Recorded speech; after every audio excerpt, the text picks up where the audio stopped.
একজন সদ্য বিবাহিত স্বামী 1.5 মাস পর আবিষ্কার করলেন কাজলের মতো চোখ, গালে টিপ আর ঠোঁটে লিপস্টিক, কিন্তু ডিএনএ বলছে ভাইজান আপনি ভুল নাম্বারে কল করেছেন। যাকে বউ ভেবে ঘরে এনেছেন তিনি আসলে একজন পুরুষ।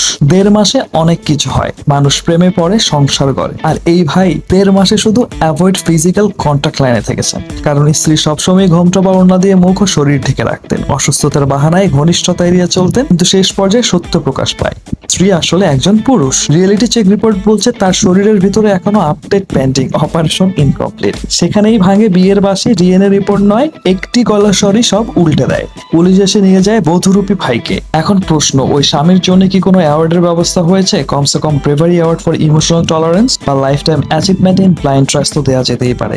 এই দুনিয়ায় এখন বিশ্বাস না থাকলে বেঁচে থাকা যায়, কিন্তু বিয়ে করলে ধরা খাওয়ার চান্স 50-50। তাই এখনকার দিনে বায়োডাটার অ্যাস্ট্রোলজিক্যাল ম্যাচ নয়, এখন দরকার medical report plus police verification plus 3D scan report. বিয়ে করার আগে শুধু ছবি না, সত্যিকার পরিচয় জানাটাও অনেক জরুরি। তাই বলা যেতেই পারে ভালোবাসা অন্ধ হতে পারে, কিন্তু রেজিস্ট্রি অফিসে যাওয়ার আগে অন্তত চোখ দুটো খোলা রাখো, না হলে পরে জানতে পারবে হানিমুনে তোমার বউ দাড়ি কামাচ্ছে।